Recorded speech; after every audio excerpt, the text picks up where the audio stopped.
was supposed to record this class. New year, new stuff, so I totally forgot already. But I already put it there to record. So here we have these microorganisms shapes, how they look under the microscope. So Streptococcus and Staphylococcus are some of these microorganisms that you might be asked. So that's basically what it is. So that's something that I want you to keep in mind. So here, Streptococcus, this is plural, remember, Streptococci. So these are like plums, like, the grapes. And the the Staphylococcus is this one, and clumps, and the Streptococci, it comes in chains. It's one attached one after the other one comes in a package. So that's basically what it is. So when we look at these specimens, whether it's urine, whether it's blood, whether it's seminal fluid, vaginal fluid, any of the body fluids under the microscope, and we look at the shape, immediately we know what is it. That's because of the shape. See? It's not that we're going to find the name right there of the microorganism. No, it's just the shape of the microorganism that gave us an idea of what microorganism or what classification of bacteria is the one that we're looking at. You don't have to do this. You do not use the microscope to do anything. This is the doctor's job, not our job. So that's basically how it works. So just for you to have an idea, because later on, we're going to be talking about these again, and I want you to keep in mind. Chain of infection. So now we're moving to these steps, so to speak, that the microorganisms follows to cause infection. So that's basically what it is. Like anything else. You have to have certain steps for algon to be accomplished. See, in order for you to become a medical assistant, you went to school, you registered for the program, and you start taking all these modules and some practicals. Then you're going to go to the internship, and then you become a medical assistant. Well, an infection doesn't appear out the blue. Has to have a process before we develop an infection. And some microorganisms takes a little longer to develop, to multiply, to grow, and to cause infection. One microorganism is not going to do anything. Think about the military forces. You have to have lots of people join the military so they can fight to protect us. One soldier is not going to do anything. Well, one microorganism is not going to do anything. Two soldiers are not going to do anything. Two microorganisms are not going to do much. They're not going to cause no disease. But they started, only one needs to enter our body and starts multiplying if they find the proper host, the proper reservoir, the proper body, when they find the proper environment for them to grow and multiply. And when they multiply, that's when they attack our body and we start having those symptoms. So when you start having symptoms about something, these microorganisms were there long before.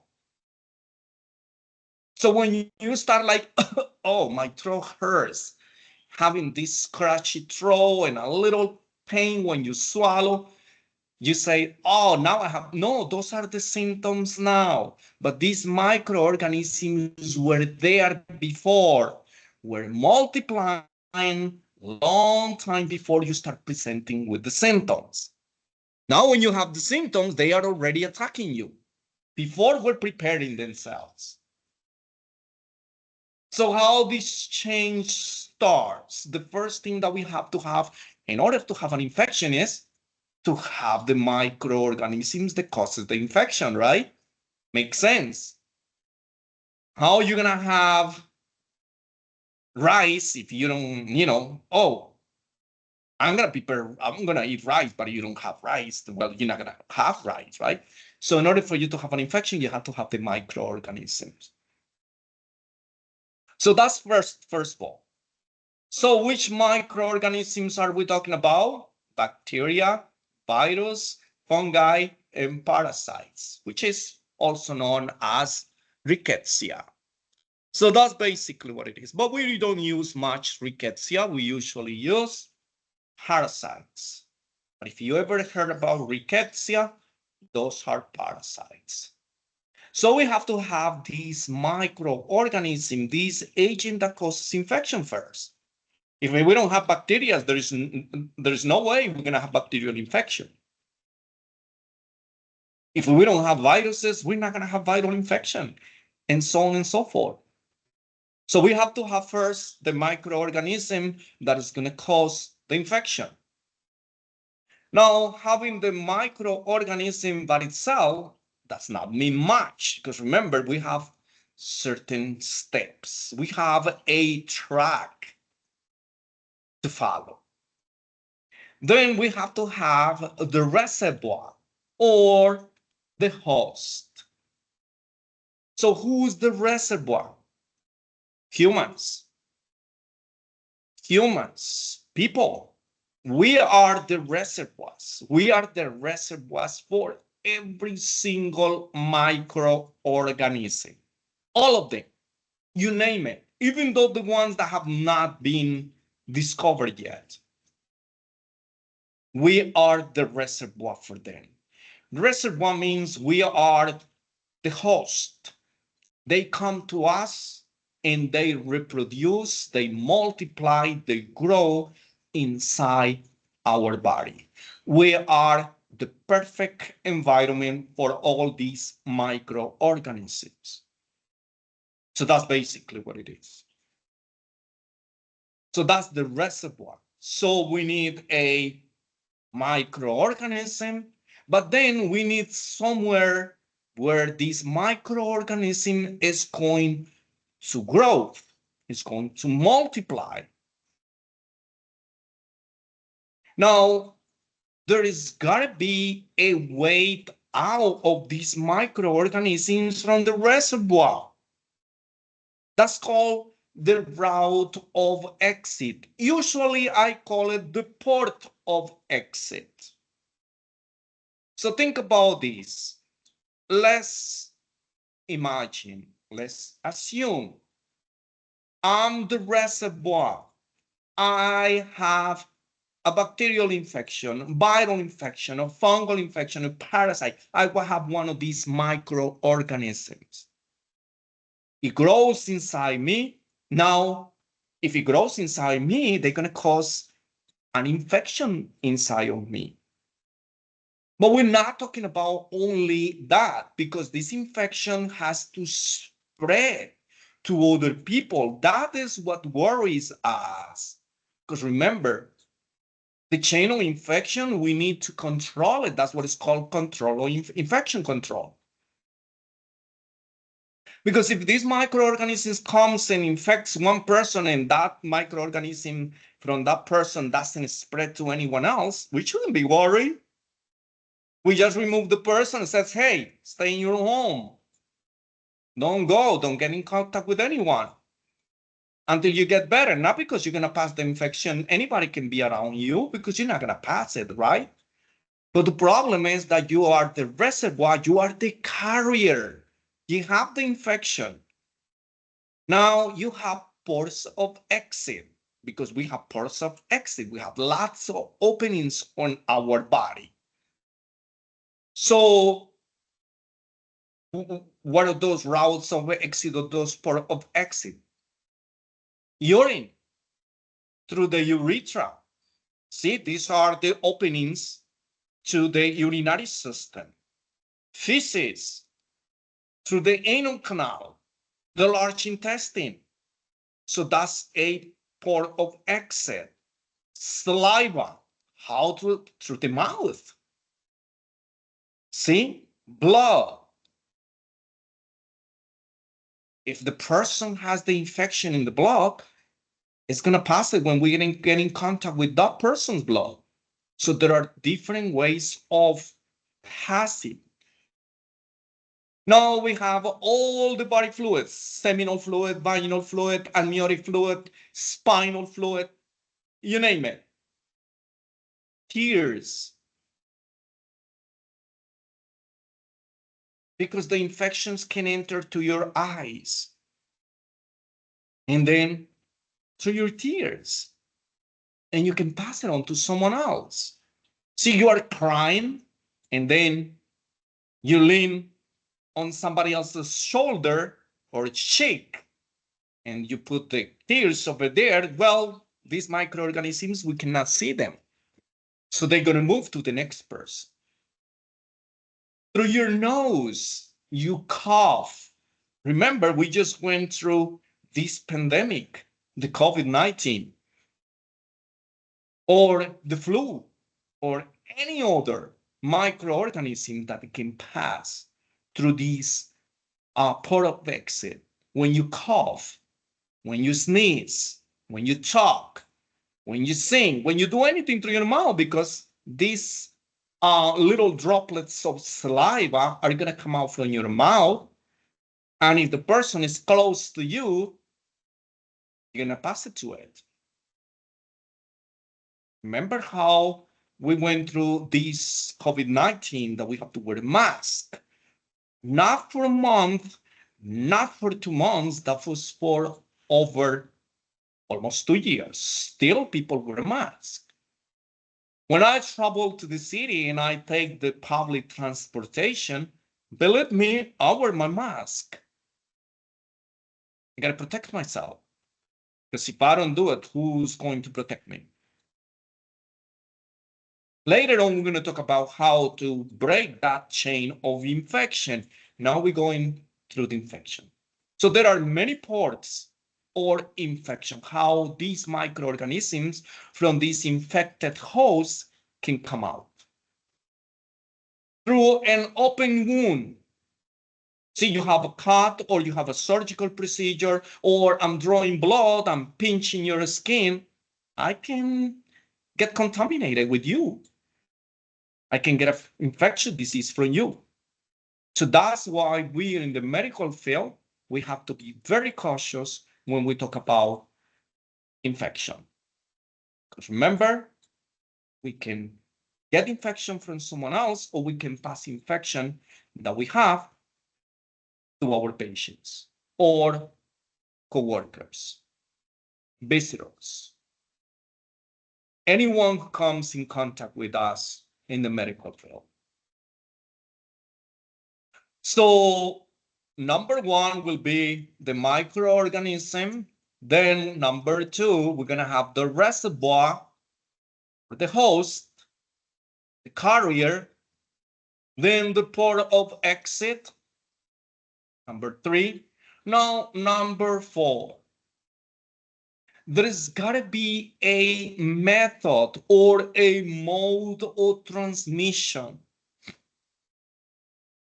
So be careful with this answer because it's going to be on your exam. One of the chain of, one of the elements of the chain of infection is called a method or mode of transmission. How that infection from the host is going to be living through these exit pores. So we have the exit pores. Remember, the exit pores are the urethra, the urinary system, the digestive system, the respiratory system, and any body fluids. But now, this is how it's going to be carried, the microorganism. How it's going to leave my body through this port of exit. That's basically what is important. So this mode or method of transmission can be direct, indirect contact. So through contact, you touch the person, you have the microorganism, you pass it to the other person. The other person has the microorganism, they get close to you, they touch you, they pass it directly from person to person. That is called direct contact. Indirect. I don't have to be near you. I don't have to be close to you. It is through an instrument that it was used to do a procedure on you. Something that I touch that somebody else touch, equipment, instruments. So that's basically what it is. For that reason, we have to watch our hands every single time that we're going to do a procedure. Before and after, we're going to watch our hands, we're going to wear gloves, and we're going to watch our hands again. And we're going to dispose all the materials that we utilize to do the particular procedure. Clean the surfaces of the area where we collect or did this particular procedure. Because something is going to be within that physical area that is going to be contaminated. Think about this. You collect urine. You're not directly involved with the patient with the urine. No, probably you left the urine right on top of the counter, and then you touch that counter with your bare hands. Now you put it in your nose, or you're eating something and you put it through your mouth, or you scratch yourself, you go through the skin, or you go to the bathroom, you touch your genitals, and then it goes there. So that's how it works. So through instruments, through the area where we are working, anything, because remember, these microorganisms, we cannot see them. So they can be lingering around everywhere. And if we don't follow all these standard precautions, which is, taking care of, washing our hands, wearing gloves, and all these personal protective equipment, then that's not going to be good. We're going to be getting that infection ourselves, and then we're going to be passing them, because now we're going to become carriers. So that will be direct and indirect. Droplets. Now remember, droplets has to do with this fluid that comes from our mouth and nose. When we sneeze, when we cough, when we sing, when we talk, when we scream, anything, these little saliva droplets that comes from our mouth or nose, those are droplets. Airborne, as the word implies, is a microorganism that just gets suspended in the air. So when we cough, these are droplets, but these are very, very small droplets that they can be suspended in the air and travel long distances.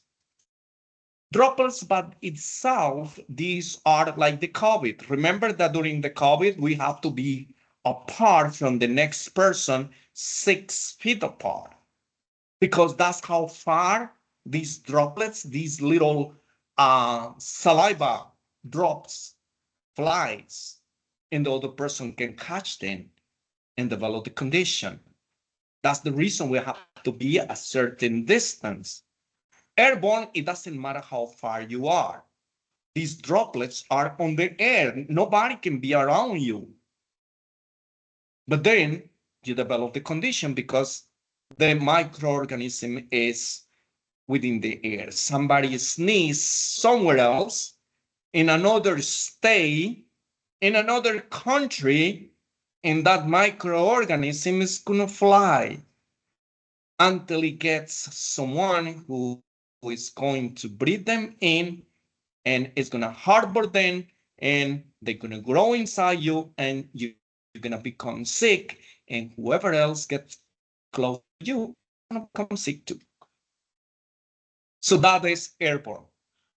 Bloodborne, that is through blood. These are microorganisms that are found in the blood. And if you get in contact with that person's blood, now you're gonna probably develop the condition.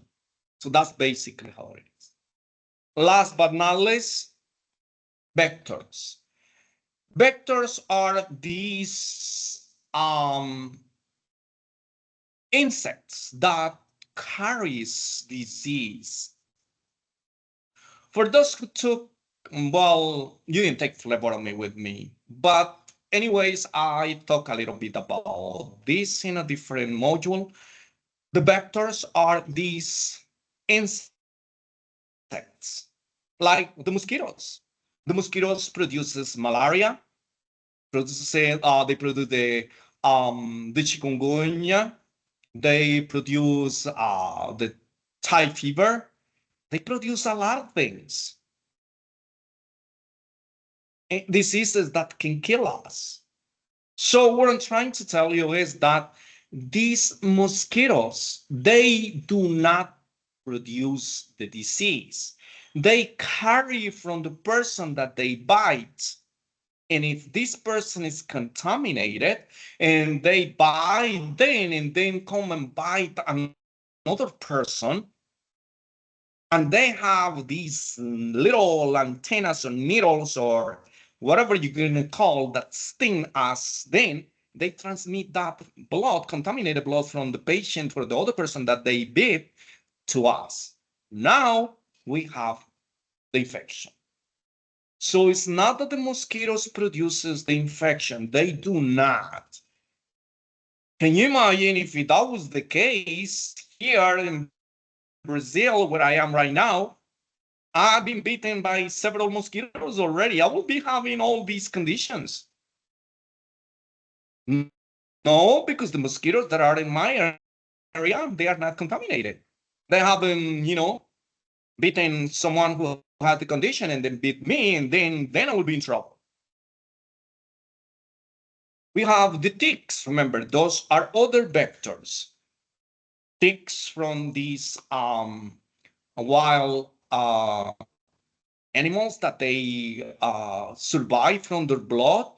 So if they get it from those deer, this very particular deer that lives in certain areas in the United States, well, in other parts of the world as well, but they are exclusively certain type of deer that, have these ticks living on, remember, ticks are parasites.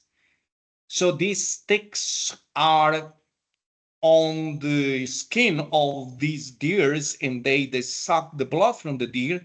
And when these ticks get us, like the mosquitoes, then they try to suck on our blood, but they transmit the disease because they already are contaminated. This is like you using a needle in a patient and then you poking yourself accidentally with that needle. You putting yourself at risk of developing any infection that this patient might have with the blood. So that's basically what vectors are. These are insects that carries infection. They do not produce a habit from a human or an animal, and then they pass it to us. Like rabies through raccoons or dogs. If you get bitten by a dog or by a raccoon, and if they have rabies, they're going to pass it to you. So these are vectors. So that's something that you need to understand, the mode of transmission. Remember, mode of transmission is one of those elements of the chain of infection that can be asked for exams. So which of the followings are considered a chain of infection elements? So if you see reservoir, well, that is the answer. If you see mode of transmission, not transportation, pay attention to this. Transmission and transportation, nothing to do with it. Transmitting something is not the same as transporting something. It is transmission. Mode of transmission or method of transmission. So look for reservoir or mode of transmission. Those will be probably the answers. Number 5, because remember there are 6 steps for the infection. Number 6 is the route. Oh, what the heck? Of entry. So think about this. We have the microorganism that have already entered the reservoir, the host. The host has a route of exit or port of exit. Then how it is transmitted, how this condition leads your body through which openings of your body this microorganism lives. But that's it. Now it's got to be a port of entry, meaning who's going to get this condition? That will be the susceptible host. Right here, this is the susceptible host. So this is the recipient. This is the one that is going to be contaminated with the infection that we have. If I have an infection, it's got to be another person that I'm going to pass it to. So that's basically how it works. So once again, it's very important for us to understand these steps, because if we try to break the chain of infection, or I must say, if we try to break this infection path, then we need to know the steps. Where should I act? What is it? What is my responsibility?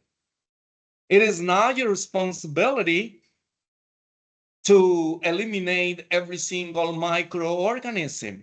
It is impossible. Nobody can. Oh, I'm going to eliminate all the bacteria so I don't get sick. No, that's not. You cannot eliminate your cell as the reservoir. Oh no, I'm going to eliminate myself so I don't get sick. Well, that doesn't work that way.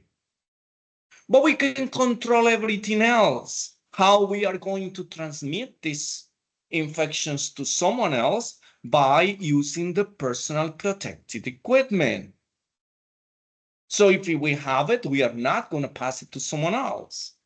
And if we don't have it, we are protected because I'm wearing my mask, I'm wearing my gloves, I'm wearing my goggles, I'm wearing my gown, I'm wearing every single piece of personal protective equipment. If somebody else has it, when I'm treating them, I'm not going to get it. I'm not going to receive it because I'm protected. So knowing all these elements, all these steps, now I know how can I break this chain of infection. So remember, the port of entry or the route of entry is to the host, the person who's going to be the recipient of this microorganism. And it's going to be the same port of exit of the reservoir. The same ones is going to enter to your nose, through your mouth, through your eyes, through your broken skin, anywhere, run anywhere. The same way that it gets out from me is going to enter the other person, the same routes. So that's basically what it is. Now, let's talk about the susceptible host, because this is number 7. The susceptible host is the recipient, remember, the one who's going to be contaminated, so to speak. Humans, we are the ones, remember. So this is going to be another patient. This is going to be your member of family. This is going to be you. This is going to be your coworker. This is going to be the family member, the companion, the visitor, the contractor, anyone who comes to in contact with you. If you have the microorganism, is going to be the susceptible host. Well, what is the key right here for the susceptible host to accept this microorganism or to actually develop the condition? That the susceptible host has to be someone whose immune system is compromised. See, the immune system of this person who's recipient has to be compromised. What is compromised? Patient is sick, has medical condition, is taking medication, the body is weak. Because if you have medical conditions, your body is weak. Elderly. Why the elderly? Because the elderly is already going through a process of collapsing, is breaking down. Remember, we reach certain age, and after that age, we start going backwards. So our body is no longer as strong as when we were adults. And children, why? Because the children's immune system has not developed completely. Not to mention, there are certain parents don't want to vaccinate their child. All these from misconceptions. Oh, don't vaccinate your child because it's going to develop this condition, that condition. Vaccines are not good at all. That rhetoric that we hear all the time. So again, it's very important for us to understand how these microorganisms actually harbor attacks the susceptible host, particularly when the immune system is compromised. Now, oh, well, I'm very young. Oh, no, nothing is going to happen to me. No, unfortunately, it's not the case. Because if you have your immune system that is very strong, you don't have medical conditions, you are young, and well, you're going to be the carrier. So you're going to have the microorganism and you're going to pass it to other people. So that is the problem. Because the problem is not that, oh, it's not going to happen anything to me. I have the microorganism. Oh, well, I got the COVID and I didn't develop anything. I didn't have no symptoms. Yeah, but you pass it to your grandmother and she died. You pass it to your sick parents and they die. So then you're responsible for it. But remember, what we're trying to do here is to break the chain of infection. So if we know how these microorganisms are passed from one person to the next, and who is more at the risk to develop these infections, now we're going to know how to attack that, how to somehow prevent it, or at least look for medical attention when we develop all these symptoms. So that's basically what is important. So I'm taking some time right here explaining all these because I want you to be aware. I want you to be conscious that this is how microorganisms are passed from one person to the next. Because now I heard that there is a new outbreak in China, another virus, just similar to the COVID, God forbid, hopefully is not something that is going to attack us again. But we need to be aware that, this can happen or anything else. So we can follow all the standard precautions to prevent the spread of the infection. Remember, it might be ourselves or our loved ones, the ones who we are going to pass these conditions.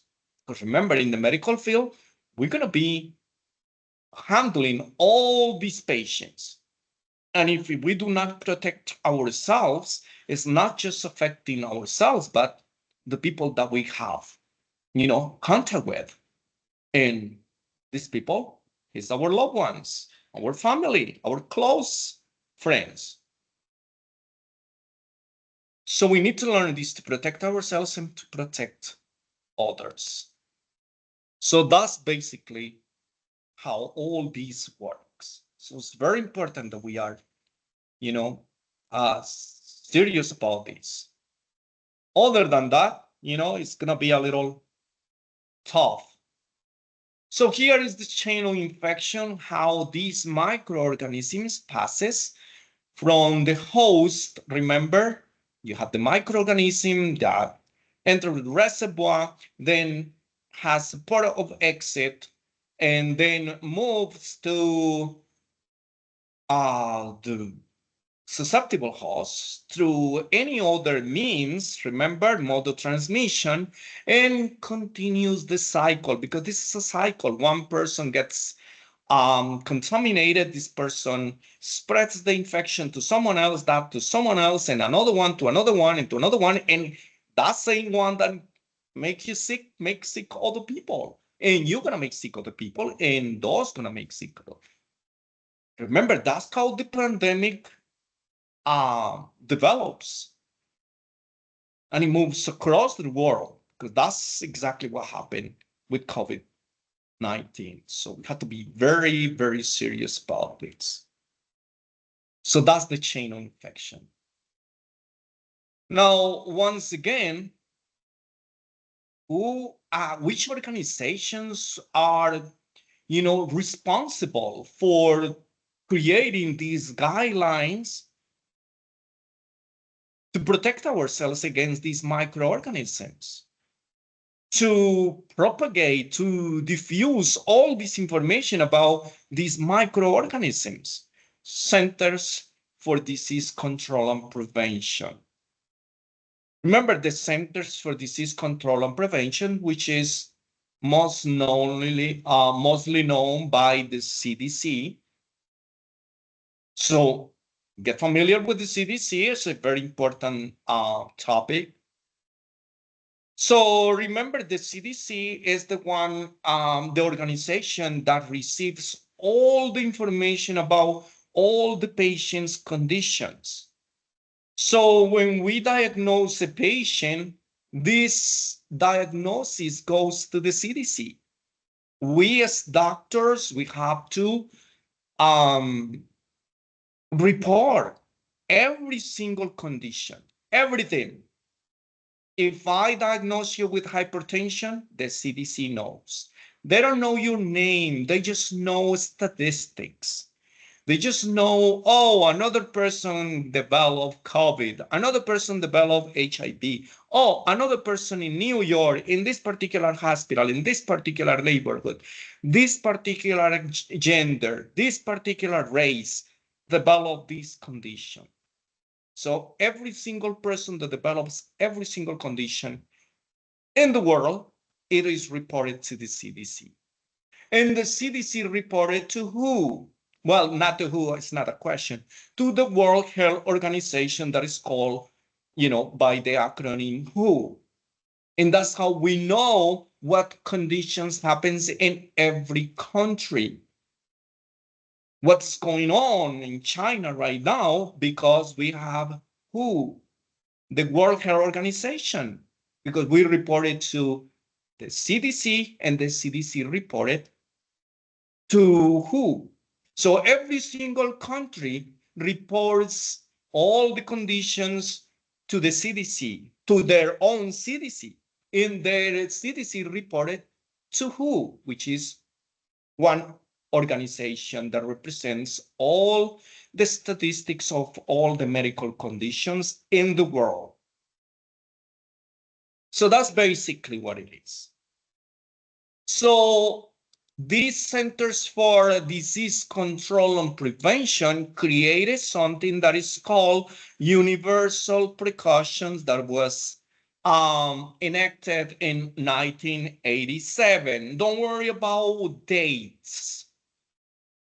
When you get a question, usually they don't give you dates. They ask you what is universal precautions. They're going to ask you what is standard precautions, because universal precautions and standard precautions are two different things. So pay attention to this because this is very important. In your exam, you're going to be asked about universal precautions and standard precautions.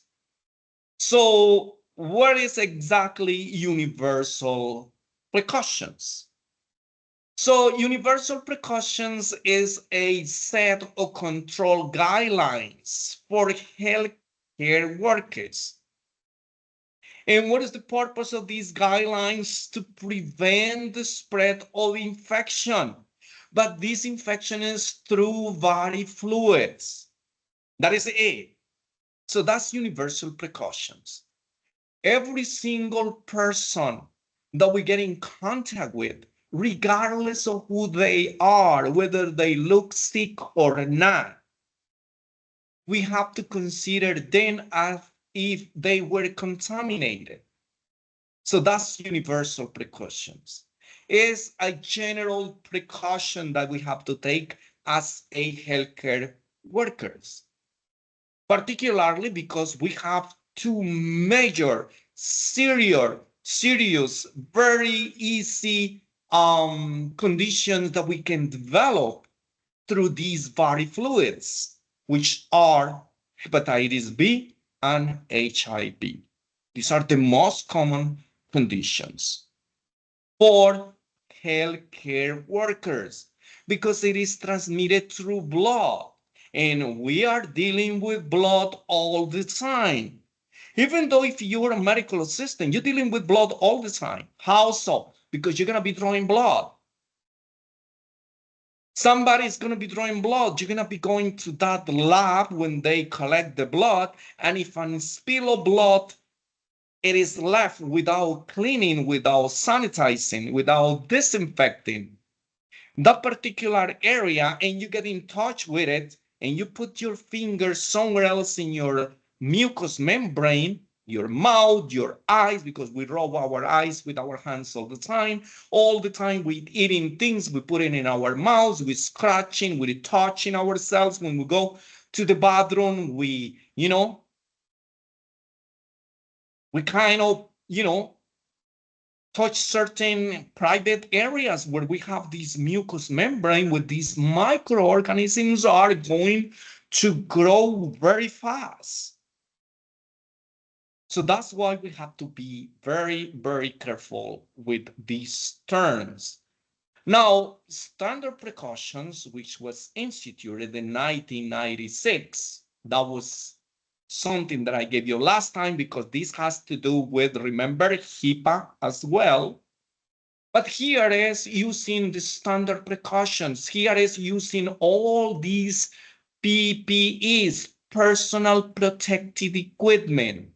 These are the guidelines that tell us that your medical provider, the person that hires you in the workplace, whether it's a hospital, whether it's some clinic, whether it's an urgent care, anywhere that you're going to start working, they have to explain it to you what chemicals they're going to be using in their office, what job you're going to be doing that you're going to be prone to develop any conditions like drawing blood, or there are, radiation or something else.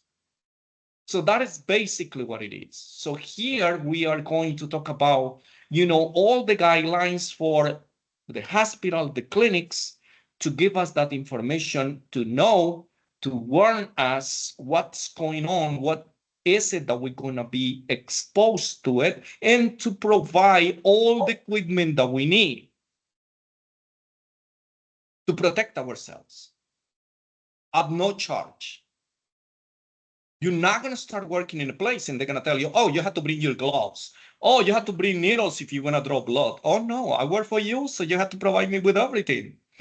With mask, gown, gloves, goggles, anything that you need to perform your job has to be given by your job.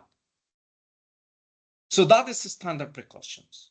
Remember, universal is just protecting ourselves from anyone's body fluids. That's basically what it is. The other one is using all the protective equipment for anything that we're going to do in our job, including all the exposure to chemicals that we are going to be handling in our blood plates. Remember, chemicals is anything that we have, like Windex, like Clorox, like alcohol, and other chemicals that we might be using, depends on what, procedures they do over there. So we have to be aware of what's going on. You can't just start working in a place and not to know what you're going to be exposed to it. So that's why we have these classes, that if your boss fails to give you during the orientation when they hire you, to walk you through and tell you, listen, we have these chemicals right here, we have these radiation machines right here, we have all these equipment that contains these or those particular fluids. You have to be careful with those. And here we have instructions how to handle what personal protective equipment you should be using if you have to handle these particular chemicals. So that is standard precautions. So it's very important for us to understand. So washing hands is standard precautions. Wearing gloves is standard precautions. Universal precaution is not that. It's not wearing gloves. No, it's making sure that you do not get in touch with body fluids. That is basically it. So every single person that comes to your work, see the person as if they were contaminated all the time. That's what we do, because there's a question for your exam that asks you that. So part of the universal precautions is what?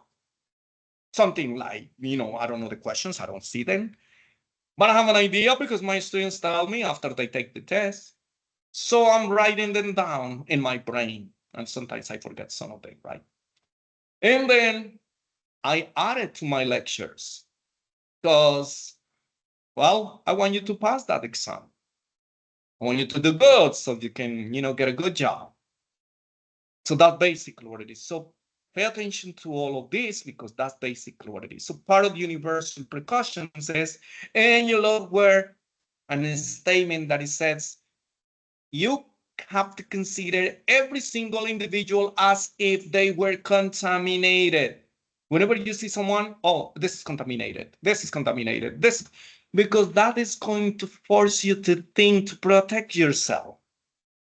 This is like when you're walking down the street 11 or 12 midnight and you see a couple of people are, approaching you, you look at them by a glance and you say, oh, this is dangerous. I might run. I might go this way. I don't know what to do. Versus you see a familiar face, right? It says, oh my God, I'm safe. It's the same.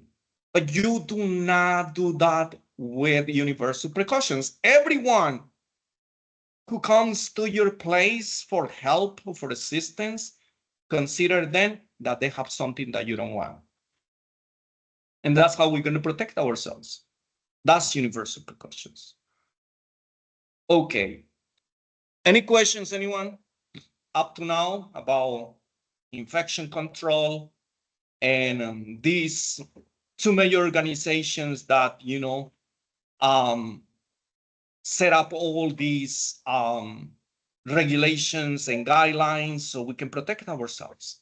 And not just ourselves, we can protect our clients, visitors, contractors, anyone who comes in contact with us or anyone that we come in contact with. So that's basically what it means. So here you have standard precautions. So remember, whenever you have the time, you can see it right there. wearing a mask, wearing a gown, wearing gloves, washing your hands. See, that's part of the standard precautions. It is not the same as universal precautions. That is not. Back in the days, we only used universal precautions. Oh, we were worried about just getting contaminated with body fluids. There are many other things that we can get, So then they come out with the standard precautions. So you can go over those and just kind of review it. I went over, so you want to read a little more, see exactly what it is. So most importantly, remember, every single time that you have new patient, new procedure, before you go home, after break, when you come from break, you're gonna wash your hands, and if you're gonna do a procedure, you're gonna put glove, wash hands, put gloves, remove your gloves, wash your hands again. Clean all the surfaces of the place where you were doing the procedure, all the equipment that you were working with. So that is basically what it is. If someone comes and you see that they are coughing, or don't assume that they don't have anything. Oh no, this is cough. No. I'm vaccinated, so no worries. Well, you should, because you never know what it is. It might be something else. Protect yourself. You're vaccinated for COVID, and this person is coughing and he has tuberculosis. Well, this antiviral is not going to be good for the, tuberculosis condition because it's bacterial. You don't know. Once again, we go to these universal precautions. Treat everyone else as if they were contaminated, period. That's basic what you do. Now, all depends on what is it that you're going to be doing. You're not going to be wearing all this personal protective equipment just to draw blood. It makes no sense. I got a gown, I have a shoe covers, I have a mask, I have a goggles, I have head covers, I have all of these personal. No, there is no need. But I do need gloves 100%. And unfortunately, with the situation that we have gone through after the COVID, it is recommended to have a mask. I will definitely recommend that. So you have your gloves, your mask, and don't feel uncomfortable. You do not have to respond to the patients. What are you wearing a mask? What are you wearing this? No, this is part of your garment. You're protecting yourself. Remember, nobody else is going to protect you. Patients are not going to, oh, I'm not sick, I'm not this. Oh, universal precautions. Everyone who comes in contact with me, I'm going to assume that you have something, and something that I don't want. So for that reason, I'm going to wear my personal protective equipment. Remember, personal protective equipment which is called PPEs, is going to be wear or use depending on what procedure are you going to perform. So that's basically what it is. But when you come in contact with patients that you already see them with some symptoms, you got to protect yourself. You got to start protecting yourself right away. So this is part of the standard precautions for infection control. Remember, we're going to take care of equipment, the floors, the beds. When the patient lays down, I can remove the paper. You have to wipe the bed with Clorox and so on and so forth. The equipment that you utilize, has to be clean after and stored safe, and so on and so forth. Now let's talk about OSHA, the Occupational Safety and Health Administration. Remember, this is 100% questions for exam. And I'm been repeating this over and over and over. And if I repeat it so many times, when you see it on your exam or at your workplace, you're not going to forget it. Remember this OSHA. Occupational means your job. So in other words, means keeping you safe. That is basically what it means. OSHA, this organization, makes sure that your employer give you everything that you need to perform the job that you were hired for. It says right there, mandates and enforces use of standard precautions at no cost. So that's basically what it is. So OSHA tells every single company, not only medical, it's for every single company when you might be at risk of injury or actually losing your life. So it requires all employers to provide a safe working environment for their employees. That's basically what OSHA means. That's what it's called occupational, because it's the occupation that I'm, being hired for. And is my employer responsible for it? They have to provide me with everything. Everything that I need, they have to provide to do the particular job. If you don't provide it to me, I don't do the job. And if you fire me for that, I sue you for that, because it is your responsibility, employer, to provide me with that equipment. Because if I do it without using this personal protective equipment, I'm putting myself at risk. And if something happens, your employer is going to say, okay, why didn't you wear the personal protective equipment? Because you didn't have it. Why didn't you ask for it? Nobody's going to be responsible for it, believe me. So please make sure that you actually protect yourself. Think about you all the time. That's what I do all the time. It's me, me, me, me. Because if I don't protect myself, nobody cares about that. If I have to leave a job because you are not providing me the things that I need to do my job, this is not the place for me. Because I'm going to get something that I don't want. I don't want to get sick. I want to get money. That's what I came here to work, to get money, not to get a disease or an infection. No. So you're not providing me with the things that I need according to the law, then this is not the place for me. So think about you all the time. So that is OSHA. Remember, this is a Occupational Safety and Health Administration. You're going to have at least 10 questions on your exam, in your national exam, maybe 10 or more. They're going to ask one way or another, OSHA, OSHA, OSHA, OSHA. Because that's how it is. This is how we are being protected. So we're going to be seeing OSHA in phlebotomy. Well, of course, infection control. So all the time, we're going to be talking about OSHA all the time because it's important. And we're going to be talking about law and ethics a lot because it's important as well, because we're dealing with patients information. So these are the major subjects for exams, because that's what gets you in trouble and what it gets your employer or your company in trouble. So they're going to test you in something that you're not going to get yourself in trouble, getting a disease or getting injured. And, your employer as well is going to get in trouble because it's going to be a lawsuit, or they have to be responsible for paying you works compensation or disability. Who knows? So many things that can go wrong.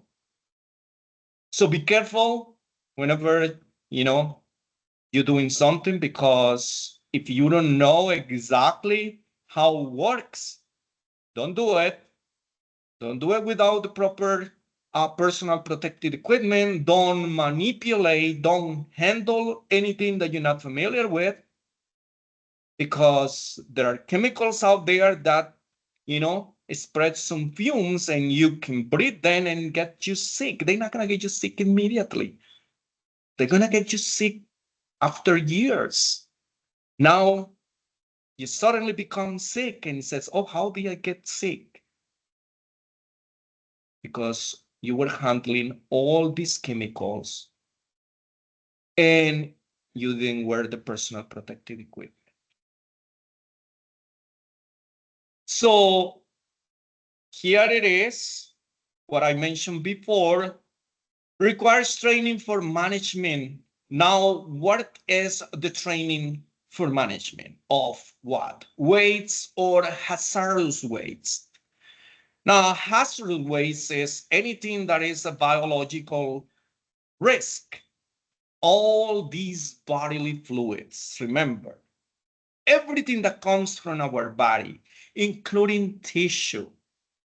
The only thing that is not worrisome, that does not spread disease, is sweat.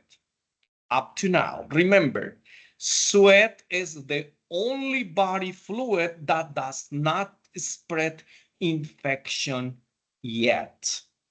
Nothing has been found to be transmitted to sweat. But every single other body fluids does transmit or spreads infection. So that's basically what it is. So OSHA has to do with infection, standard precautions. The hazardous materials, which is the material safety data sheets, MSDS, is very important because you will have that in your exam. So there is a spill of a chemical. We're gonna learn this later on. Where are you gonna get the information to clean that spill? Material Safety Data Sheets, MSDS. That is the answer. If you have a spill, it doesn't matter what it is. It can be blood, urine, feces, it can be saliva, sputum, it can be vaginal fluid, you name it. Where do I get information on how to clean this particular body fluid or this particular chemical? Where do I get information from? From the material safety data sheets that it is contained within the OSHA guidelines. So that is something that you need to understand. Because most of the people says, okay, you have a spill. Where do you get the information to clean the spill? OSHA, because OSHA is going to be one of the answers. And you're going to go, oh, OSHA.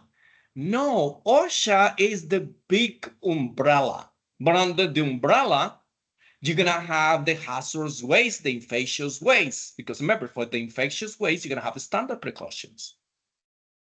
Now is what type of equipment, personal protective equipment, you're gonna utilize when you encountering, these, or you are performing these particular tasks or procedures, so to speak, in your workplace. So whenever you encounter questions about protecting employees, protecting you with the needles, that is OSHA, OSHA, OSHA. But where do you get the information on how to handle this particular chemical or body fluid? You're gonna get it only from the material safety data sheets, which is called MSDS. Remember these acronyms because most of the time they don't spell it out. They don't write it down. You're not gonna see material safety data sheets. You're gonna see MSDS. You're not see Occupational Safety and Health Administration. You're gonna see in the answers OSHA. Some of the time they put it, some of the times they don't. So be familiar with all these acronyms because these acronyms are more commonly used versus spelling out each one of these parts of the acronym. Now, OSHA, once again, OSHA bloodborne pathogens standard.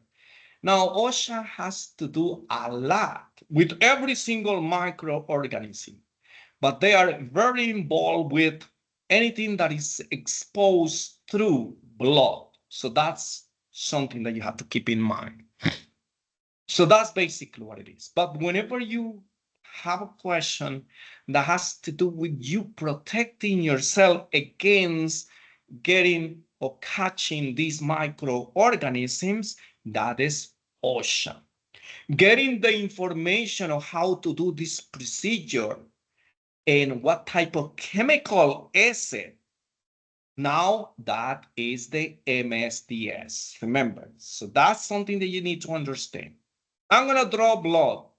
Do I worry about material safety data sheet? No, I'm gonna be worried about standard precautions. Somebody's coughing. I'm gonna be aware. No, why? This is body fluid. This is something that I need to protect with a mask. Standard precautions. Oh, there's a spill. There's a huge spill in my area. What do I do? Where do I get the information? Now, here is where I'm going to have a written detail about that chemical. That's basically what it is. Now I'm going to have the name or chemical and what is it, what it's made of, how dangerous it is, what is their classification. That's basically how it is important. And now you know what type of personal protective equipment you are going to select to handle these particular chemicals. So that is something that you need to understand. So remember, if it has to do with chemicals names and how to handle these chemicals when you're using them, then you use the MSDS. If it is body fluids, standard precautions, very simple. So that's how you're gonna do it. So if you look at the end of this slide, said describe proper use of spill clean up kits. Who? The MSDS, because that's what we're talking about. How to clean it. That means what equipment do I have to use so I don't get exposed to these chemicals. Now, if you don't know how to clean and spill, don't do anything. Don't do anything. No, don't clean it. Close the door. Put the sign over there. Caution. Don't enter. Call immediately maintenance. Because if you don't know how to do it, don't expose yourself. Don't put yourself in a situation. Remember, first you, then anyone else. I don't want my students to get caught up in a situation that could be avoided. So don't put yourself in any of those situations. Don't. Be safe. Always on the safe side. Remember, you spend all this time in the class not to go to your workplace and get a condition or get exposed to chemical, get burned, or inhale some chemical that later on is going to have, horrible consequences because you're going to develop some type of cancer. So it's very important that you understand exactly what you're doing. I'm not saying that every single chemical that you're going to handle, particularly medical assistants, are not exposed to much carcinogenic chemicals. But if you work in a hospital, you might be close to something that somebody else is working with, and you have to be aware of the surroundings, to be aware of what chemicals are there. So here again, in order for you to utilize chemicals to prevent exposure, again, you need to review the material data sheets. The MSDS is there. That's how you're going to understand which type of chemical is it that you're going to be manipulating and how you're going to protect yourself when you are manipulating this. And not only that, if you happen to be exposed by these chemicals, they're going to tell you also these material safety data sheets or MSDS manuals, they're going to tell you. Remember, this is a manual, this is a book. when every single procedure is going to be written in a manual procedure, and this is the chemicals manual. When you're going to encounter every single information about that chemical. Once again, if you happen to accidentally get exposed to it, this manual also tell you how to render yourself first aid, what to do first. So that's how important all this is. This is not, oh, I'm just gonna work out so nice. I'm gonna be making this much money. I'm drawing blood. I'm gonna be doing electrocardiograms. I'm gonna be helping the doctor with this. No, this is not the whole deal. There are more things that you have to be careful and you have to watch out for, which is all these biohazard materials that you're going to be exposed to right there with your patient. Your patient is a biohazard. Remember, bio means alive, living, hazard means risk. So you are exposed to this living hazard, this living risk every single time, particularly in the medical, because 90% of the people that comes to the hospital is not because they come to visit you. They come because they are sick. They bring something that you don't want. Remember, always, regardless of how they look like, where they are from, what race, what color, what gender, nothing should care. You're going to be looking at every single person as if they were contaminated. Period. Every single time that you do a procedure, that you use this chemical, that you utilize this equipment, you have to document everything. That's basically how it works, because those are the training that you're gonna receive whenever you are, hired for a job where you have to be exposed to these chemicals. So that's basically how it is. So it's very important that, you understand how everything goes. Okay, so before we move any farther, it's 7 p.m. I'm going to give you a break. We're going to take 40 minutes. Go eat something, go, check your emails, your message, prepare something. I don't know, whatever you have to do. And 7:40, we're going to see each other back online. Okay, so enjoy your break. And if you have any questions, you ask me after the break. Okay, so 7:40 it is. So don't forget to come back. I'll be here. 7:40. See you then. Enjoy your break.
Okay, so we are back. I hope you guys enjoy your break. So let's continue with this chapter. Any questions? Anyone?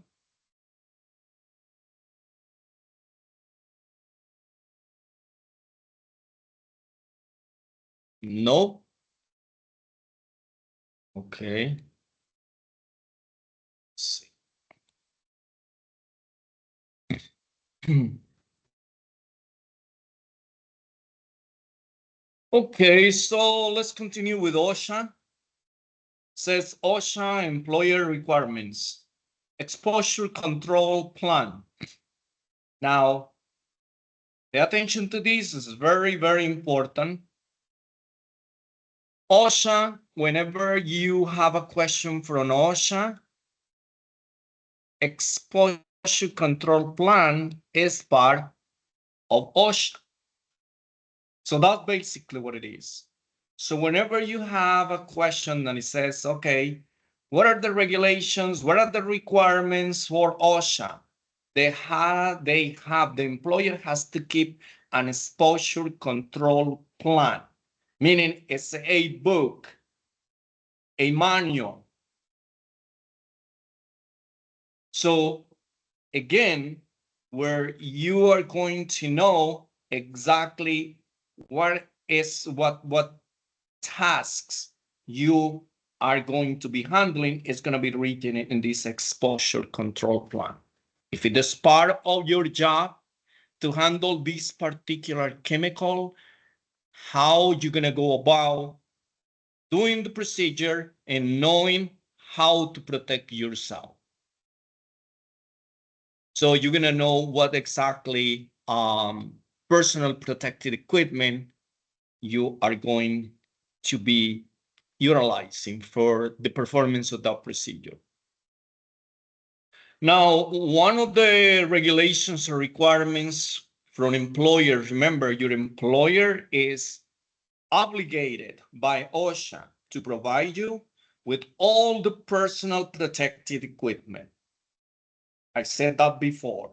So remember, OSHA requirements are for the employer, mandates that your employer has to provide you with every single piece of personal protective equipment. Now, OSHA also requires that your employer should be offer you hepatitis B vaccine if you are not vaccinated at the time of the hiring. So that's something that you need to understand because these are questions for exam. So let's put it this way. Most of the people actually right now, they are vaccinated. They have the Hep B vaccine or hepatitis B vaccine already administered. Now, there are certain situations in which certain people come from different countries or certain religions, they don't have the vaccine for some reason. They apply for the job, and when you apply for the job, they ask you if you are vaccinated for Hep B. They're always going to ask you that. Why? Because hepatitis B is one of those infectious disease that you can get acquired when you're working with your clients very easily, particularly when you're drawing blood. Remember that hepatitis B is passed in your workplace mostly through needles, whether you're going to give injections, whether you are going to draw blood, or you're going to be giving IVs, IV lines, then that's how you're going to get hepatitis B. If you accidentally stick yourself with somebody else's used needle, and this person has hepatitis B, you are 3% chances of getting hepatitis B. So for that reason, your employer has to offer you the vaccine within the first 2 weeks of employment free of charge. It's for free if they want to hire you. If they don't want to hire you because you don't have the vaccine, that is their problem. But if they hire you knowingly that you don't have the Hep B administered, you don't have that, they have to offer it to you. Remember that the hepatitis B has 3 shots. It is not just one vaccine. There are 3 shots that you have to receive in a different times. One today, let's assume so, you don't have the vaccine, you've been given today. The other one, 2 months later. And the other one, 3 months after the first one. So that's how it works. Get the vaccine now, then for 2 months, you're gonna get the second one, and the third one at the 3rd month. So that is how it works. So it's very important that you understand that there are 3 shots, but that's not what you're gonna be asked on the exam. You're gonna be asked which vaccine your employer are supposed to be inquiring for when they interview you, and which one vaccine your employer are mandated to offer it to you. Now, what happens if you don't want the vaccine? Well, no problem. You have to sign a waiver stating that you refuse to take the vaccine. Now, this is for exam questions, because in the real world, if you don't have the vaccine, I just don't take you, period. I don't hire you. And if you are, that need, you are special, you have special skills, and I need to hire you, then I'm gonna offer you the vaccine. Hey, I'm gonna offer you the vaccine. You don't want it. Now, I'm not gonna give you the job, period. But these are the options there.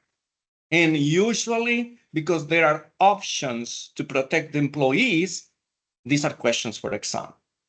So regardless of what it is, remember, this is like when we were talking about the informed consent. Oh, well, you're going to sign it or you don't sign it. Well, you're not obliged because you have the patient bill of rights. You don't need to sign an informed consent release of information. But if you do not sign it, then we're not going to do the procedure, or you're going to sign a waiver, making me not responsible if something happens to you because I'm the medical provider. So the same happens for vaccine. I want to hire you, you have, the skills that I need. But if you are someone who I can be replaced with anyone else, I'm not even bothering you. But these are the regulations or requirements by OSHA, and you need to understand that. So your employer is going to offer you the vaccine if you were not vaccinated, and free or no charge, period. So what happens if you refuse? You can sign a waiver. And if you don't sign the waiver, then you don't get a job, period. So that's how it works. Part of the exposure control plans is also the engineering controls and work practices. Let's talk about engineering controls. What is engineering controls? Engineering controls are all these equipment or devices that we are going to use in case that something happens or we get exposed to chemicals or to some type of infection diseases. For instance, right there, you have to have a watcher or a sink with eye watchers. So they have special devices for you to watch your eyes if you have a spill of any chemical or body fluids into your eyes. Whenever you enter a room that is for patients that are in quarantine, patients that are in isolation, when you enter to the place before you leave, you have to take a shower. So they have to have a shower right there within that room where those patients that have certain conditions, and you are, the person who's going to draw blood or to do an EKG or to give medications. So when you enter there, you have to remove your clothes and put some gown, put some garment. And when you get off, you have to remove that garment, take a shower, and then you go to another room and put your clothes, your working clothes or whatever clothes you have to continue doing your tasks. So that's basically what it is. So those are engineering controls. So these are equipment that we're gonna use in case that we are exposed to something to help us, to protect us. PPE training, remember PPE stands for personal protective equipment. You should know this by now because during the pandemic, everything was about PPEs, personal protective equipment. Remember, we're talking about masks, gloves, gowns, shoe cover, head covers, goggles, face shield, whatever we need to protect ourselves, to protect our skin, our eyes, our mucous membranes from exposure to any of these contaminants, so to speak, or microorganisms that causes infection. Exposure incident management. Now, if we have all these chemicals, if we have all these body fluids that we can be at the risk or exposing ourselves, well, it's got to be also some regulations, some guidelines, or, a document that you are going to complete there, stating what exactly happens, what occurred during that incident in which you got involved. Let's say, for instance, you have a needle stick from a patient where you were drawing blood or giving an injection or whatever the case may be. I just want to clarify the medical assistants do not give injections except for vaccines, but once again, will be discussed in other uh, modules. But talking about, contaminating yourself with somebody else's body fluid requires that, you fill this form, this exposure incident report, and you stay there in very briefly what happened, when it happens, what you were doing, and what was the situation in which you get involved. So if you get a needle stick, so you're gonna be kind of stating there, Alberto Hoyer, I was working as a medical assistant or as a phlebotomist, drawing blood from patients such and such on this particular day, this particular month, this particular year. Accidentally, I poked with the, contaminated needle or with the used needle after, drawing the blood, or with the tube where I got caught with the, the collecting tube, or whatever else with the lancet. I got injured. So the steps that I follow next, I immediately wash my area with soap and water. Then I reported to my supervisor, and my supervisor gave me this document, and my supervisor gave me information about, medication that I can, and certain tests and certain medication that are going to put me through. So basically, that's what it is. So we must understand how this exposure incident management or document is going to work. So remember, I always been telling you, think about you first. So nothing worse can happen by not telling your supervisor or your medical provider that you've been stuck with somebody else's needle or something else. You should tell anyone in your office and get this incident report complete. Because if you don't do it and something happens to you, you are the only one who's going to be suffering the consequences.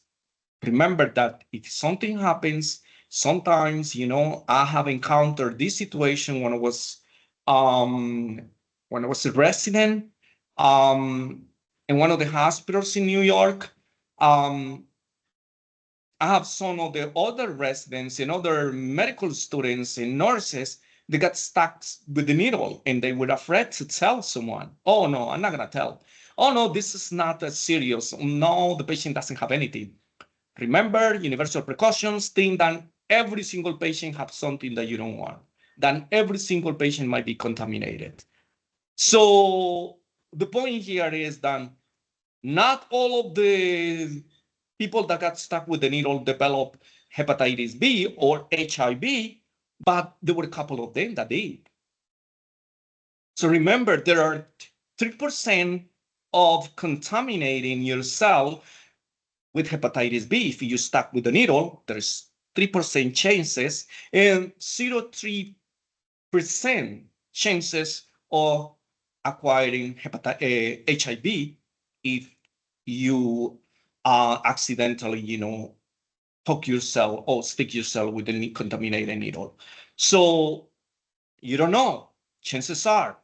So the first thing that you do, you got stuck with the needle, immediately wash your hands. First or foremost, wash your hands with soap and water. There is no question about it.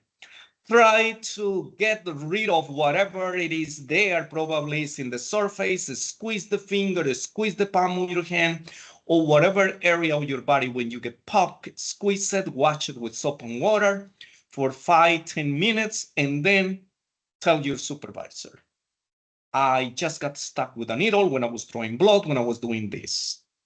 Don't tell them that, something else happens. Tell them accidentally happens because it probably was an accident.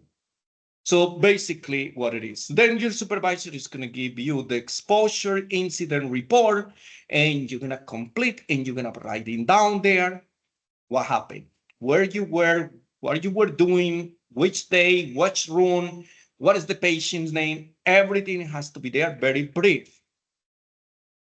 And then everything else that you reported to your supervisor, stay there, and that your supervisor offered you medical treatment, to do blood tests and to start you with treatment just in case. So that's basically what it is. So do not, keep anything for yourself. That's what it says right there. Communicate potential hazards to the employee. Of course, that's the employer that has to tell you that, but you need to be aware that if something happens, you have to tell them. Now, going back to the cases when I was working, two of the people there, one nurse and one resident, they didn't get hepatitis B. They got HIV, but they didn't report it. So 6 months later, they did the test and they were positive. Now they have a problem proving that that was acquired right there at the hospital. Because if they prove that, the hospital is responsible for paying all the medical expenses. And if you have to be in disability, they're going to be responsible for you because it happens in your job. But if you don't tell anything because you're afraid, oh, no, I'm not going to tell them that I stuck with a needle because they're going to fire me. No. First of all, that's not going to happen. Second of all, remember, you're going to receive assistance. So do it. Now, remember that my classes are different. My classes, I include things that are not written here because this is the real life. This is the real experiences that I have. Fortunately, in so many years that I work in the medical, I have never, got an accidental needle stick or anything else with needles or scalpels or any contaminated equipment. First of all, because I'm always focusing myself on what I'm doing, but still, it's not enough because sometimes you can be focusing on what you're doing, but the patient can react or overreact differently. The patient can faint on you. The patient can have a convulsion. The patient can fall. So many things. So accidents happen, but you have to be prepared. And the most important thing, remember, is to report it, get this document done, protect yourself and protect your family. Because if you lose your job and now you have a medical condition, who's going to pay for all that? So protect yourself all the time. Right to know law. Now, any questions up to now? Remember, if you have any questions, please, let me know. Just say, Professor, I have a question for you. If I have an answer, I give it to you. If I don't have an answer and it's relevant, I go look for the answer. If it's irrelevant, then I just tell you that, it doesn't pertain to the case, or I don't have the answer, or whatever else. So again, very important for us to be clear that we actually understand, what's going on with this infection control chapters. Very important for us. Remember, our health should be the most important thing in our workplace. It's not just the money. Remember, money without health means nothing. So the right to know law, OSHA's hazardous communication standards. Employee has the right to know what chemical she is working with. I mentioned this before. Remember, this is part of, the OSHA requirements. So the employer has to tell you if you're going to be working, what you're going to be working, and where you're going to get all the information about these chemicals if they don't have the whole information. At least they have to tell you, this is the MSDS, this is the manual, here is this book. Read it if you need to know about this particular chemical, because this is what you're going to be handling here in this job. Unfortunately, in the real world, it doesn't happen. When they interview for the job, they just give you the job. If you're lucky, then they ask you, you're going to start this particular day, and you just start working. They're just going to show you where you're going to work, and that is it. Okay, this is the laboratory. This is the department where you're going to be working, blah, blah, blah. But they don't tell you much. I'm telling you that based on experience. But you have to ask questions. So that's basically, at least know where is the procedural manual at, where it's located. Where do you keep that manual with all these guidelines of procedures? Just in case I forget all the steps to draw blood to do an EKG, it is right there in that manual. Or the MSDS to see if I have to handle any chemicals, to know exactly where do I get the information about these chemicals. So that's basically what it is. So it says right there, information about chemicals found in the MSDS. Remember the material safety data sheets. Now this MSDS manual has to be available. This is not a book or a manual that is going to be hidden somewhere. No, this has to be in the laboratory. It has to be somewhere, but you have to ask for it just in case you need it. It is very important. So be familiar with that.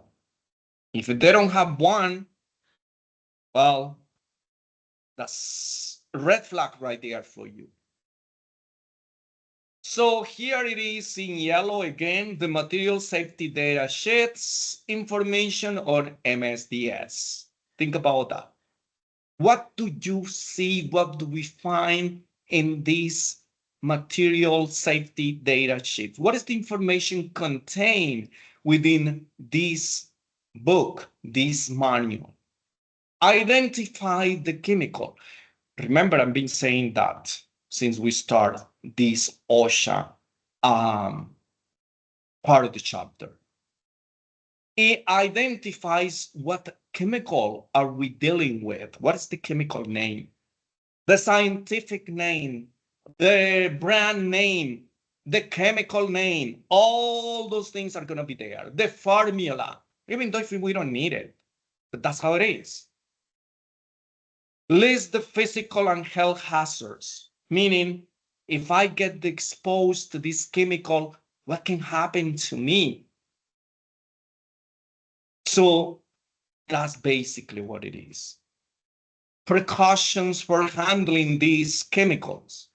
Again, here you're going to identify the chemical. Now you're gonna learn what the pieces of personal protective equipment you need to use when you're handling, manipulating these chemicals.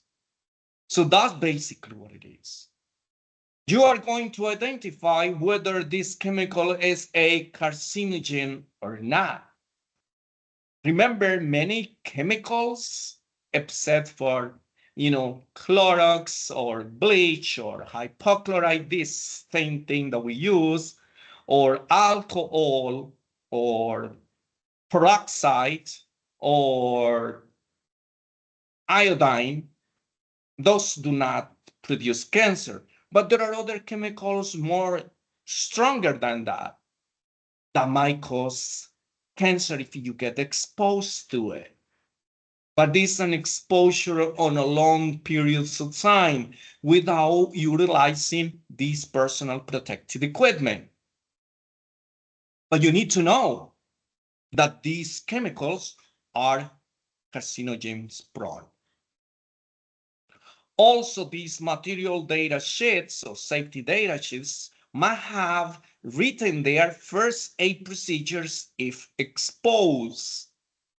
So we're going to find in this manual that if I'm handling these particular chemicals and I accidentally get exposed or sun spills in my face, in my eyes, my body, any part of my body, then how to handle it? How do I take care of that? Should I wash it off with water? Should I use soap? Should I use certain other power scheme? How am I going to protect myself? So you can stop these chemicals from harming me. Because remember, there are some chemicals, when they get into your body, they start going deeper and deeper, and you're going to stop that from happening. So you need to understand how to prevent that. What is, the first aid that you're going to be rendering to yourself. Name, address, telephone number, or manufacturer, or the company that produces these chemicals. You need to know. It's written there. Why? Because if we need to call or contact the poison control, they're going to ask, what did you get exposed to it? Remember, if you go to the hospital, particularly to the emergency, get this because it's important, and you get exposed to something, you got a chemical burning your skin, any part of the body, and you go there and they're going to ask you, what type of chemical is that one that you get exposed to it? I don't know. That's going to be very difficult for us now. How are we going to find out? So we got to do a lot of tests and going to delay the procedure, the treatment.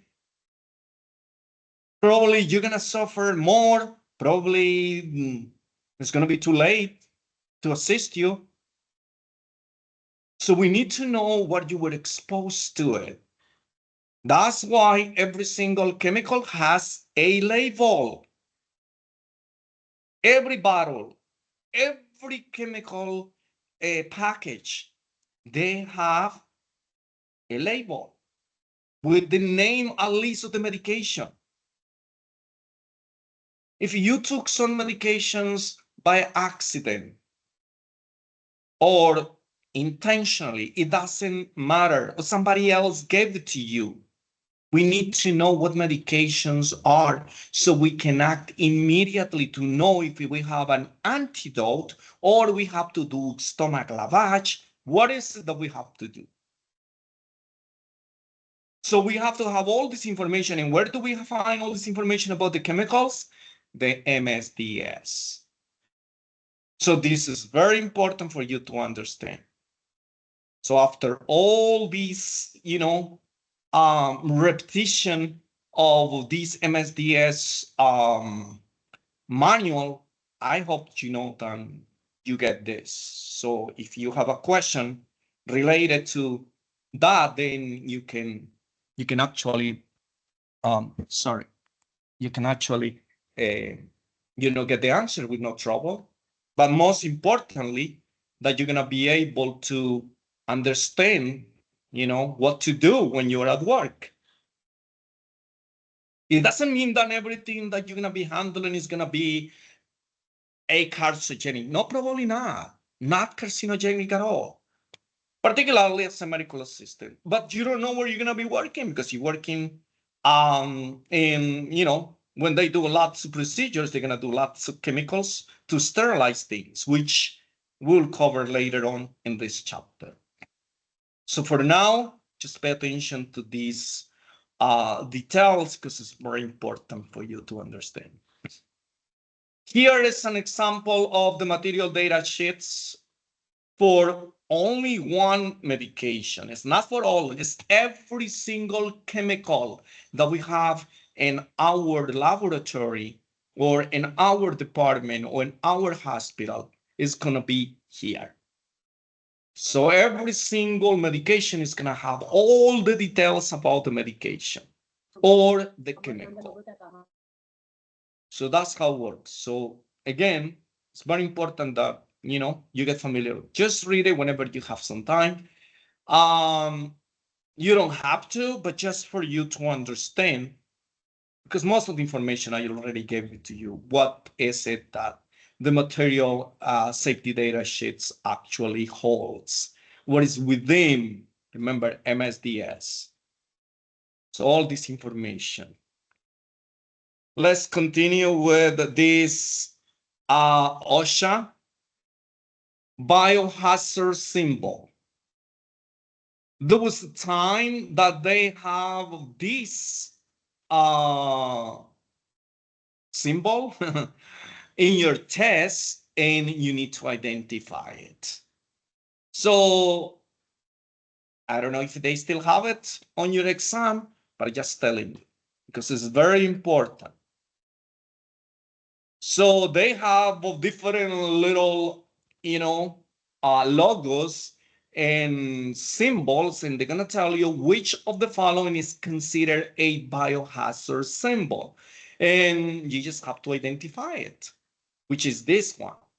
Kind of three circles intertwined. So that's basically how it is. Biohazard. Remember, bio means life, like biology, and hazard means risks or danger. So these are microorganisms or something that is gonna be danger against you through, to your life. That's what's called biohazard because they are living organisms or they are organisms that are gonna attack living cells like our body. So that's basically it. So keep it in mind. Not only that, you're gonna see this biohazard symbol everywhere in your laboratory.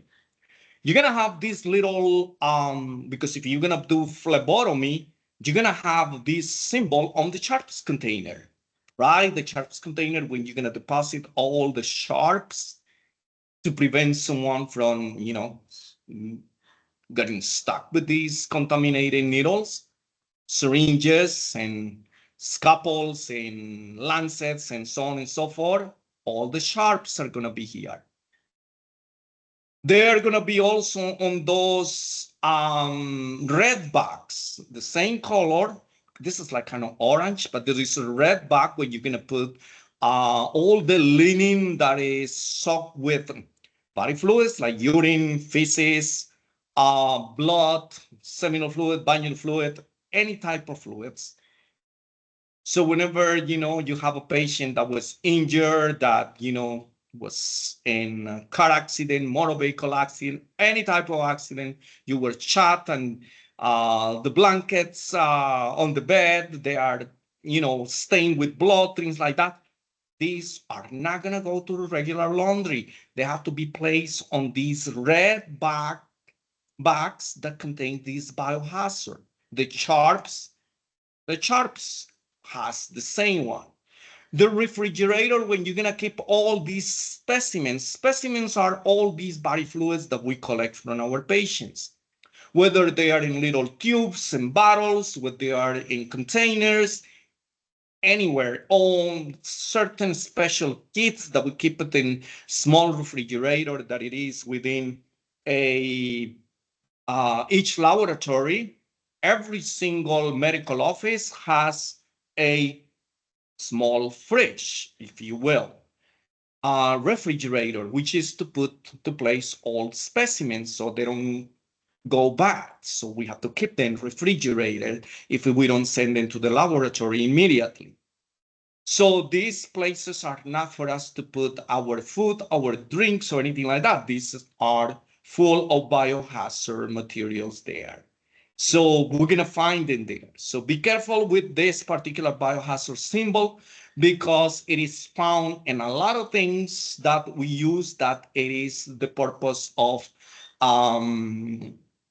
transport or store or to dispose materials that might be contaminated with all these microorganisms and body fluids. So that's basically what it is. So keep it in mind. Okay, any questions up to now? Okay, so let's move on to medical asepsis versus surgical asepsis. This is something that, you might think, well, that's kind of not important. I'm not going to be a surgical tech. I'm not going to be assisting medical doctors do surgery or anything like that. Well, it's just for you to understand, because the first part is the one that you need the most, but you need to understand what it is. Medical sepsis. So let's talk about the difference between these two, because it's very important. So that's how it works. So medical sepsis. Medical sepsis is also known as medical, no, I forgot the word, is medical, the clean technique. Oh, mira, I have it right here. Medical cleanness, I was going to say. No, it's the clinical technique. That's it. This is very simple. Because this is the time when, we're gonna use, when we wash our hands, that we just do it like for 15 to 20 seconds, just like we did from the COVID. And we're gonna wear these non-sterile gloves. So that's basically what it is. So during this process, we're just gonna clean the area to inhibit microorganisms, not to kill them, to inhibit them, to remove them, to put them on the side. So that is medical sepsis, because it's not going to kill all of them. So that's basically, it's not going to eliminate. It says to clean. To clean and to eliminate are two different things. So again, medical sepsis, which is the one that we realize right there in your medical doctor's office or outpatient's clinic, because surgical sepsis are only for surgical procedures, or. So that's basically what it is. All the procedures that you get, all the asepsis. Asepsis means, A means no, sepsis means infection. So what it means, what it is right here is, remember, A means no without, sepsis meaning infection. This means without infection, meaning that we're gonna remove the infection. We're gonna remove the microorganisms. Generally, we're not gonna kill all the microorganisms, because there are some microorganisms that with this procedure, they're not gonna die. We need something more complex or stronger to eliminate them. So that's basically what it is. So in the doctor's office, in an outpatient clinic, we're going to use the medical asepsis. That's what we're going to do. Why? Because we are just going to wash our hands with soap and water or with hand sanitizer or with the alcohol rub, and that is it. And then we're going to use gloves that are not sterile because we're just going to be doing procedures that are not invasive. We're not going to cut through the skin, go inside, and so on and so forth. No, we're not going to do that. That is the surgical. Now, the surgical, on the other hand, now it requires a more complex procedures, because here we are going to eliminate the microorganisms. We're going to eliminate them. We're going to kill them. Because if they go inside the body, now the patient is not going to die, or the medical procedure is going to die of the infection that we're going to put them through, that we're going to transport, that we're going to spread to them. So that is surgical asepsis. It says right there, process of making an area free of all microorganisms, including spores. Now, spores are a type of microorganisms. Later on, we have it that has a double wall. So medications, cleaning supplies, or chemicals, they're not gonna kill them. They're not gonna harm them. So they're gonna be alive. So if we don't remove them during a surgical procedure, they're gonna enter the body and they're gonna grow in there. Whereas the medical asepsis, we're not doing anything surgical. So for that reason, it is acceptable for us just to wash our hands with soap and water for 15 to 20 seconds and then put non-sterile gloves. Here, we have to use a different approach to wash our hands. We're going to wash our hands for a period of 15 to 20 minutes, not seconds. Then we're going to scrub from the elbow all the way down to the fingers. That's a different procedure. Then we're going to wear sterile gloves. So that's basically what it is, which is totally different. Because this is a sterile procedure versus a medical procedure or asepsis. So that's basically what it is. So here we have some of the information about how to use this aseptic technique in the medical office. So you can read it whenever you feel like it, just to get more in depth about this, but this is exactly what I'll show you. Because later on, we're going to talk about how to wash your hands correctly for these, aseptic medical technique, which you know now by hand. Normal flora versus transient flora. I have already mentioned it to you, but using different terms. We talk about Streptococcus, see, and Staphylococcus. See, I have it right here. So when we talk about this, we didn't mention transient or normal flora. I said good and bad, right? So that's basically what it is. So Staphylococcus is the normal flora. That's the correct term that we use in medical. It's the correct term, normal flora. Why? Because we have it all around our skin. Every single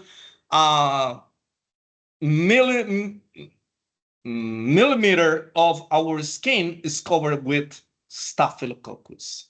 And the lining of the urinary system, reproductive system, and digestive system is covered by Staphylococcus.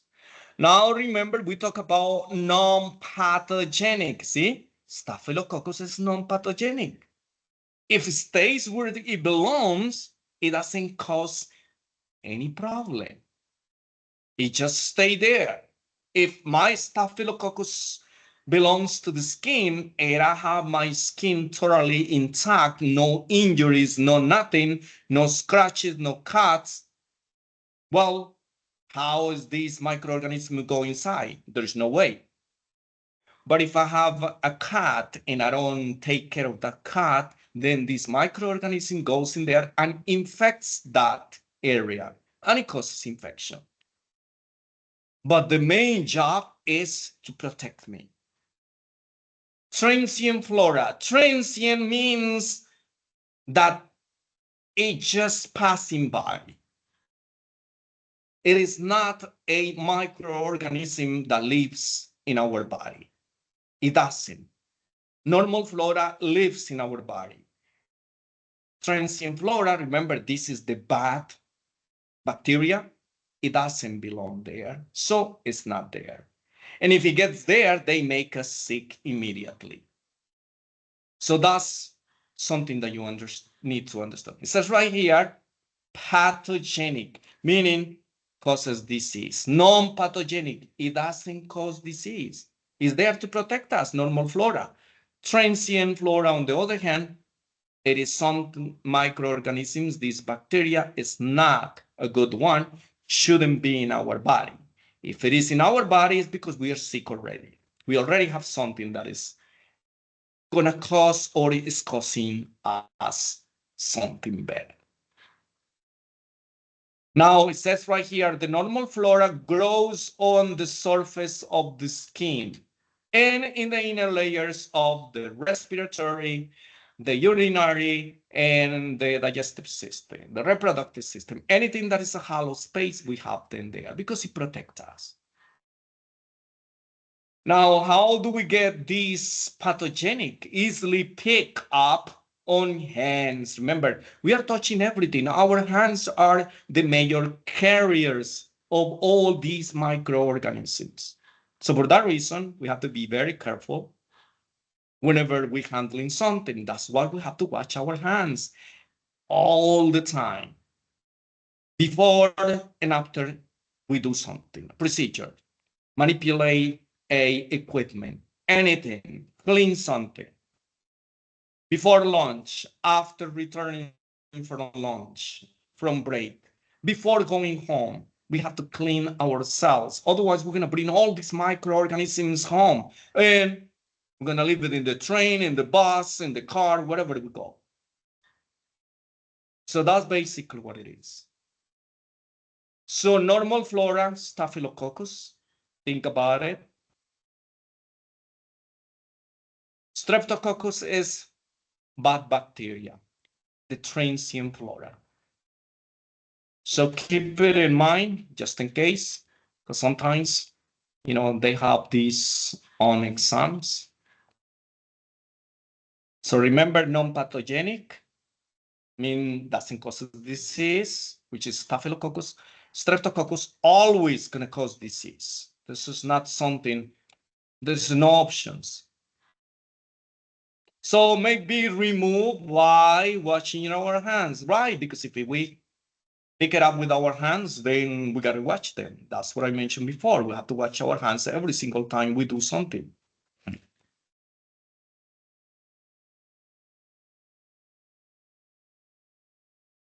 Okay, so maintaining hand hygiene, hand washing.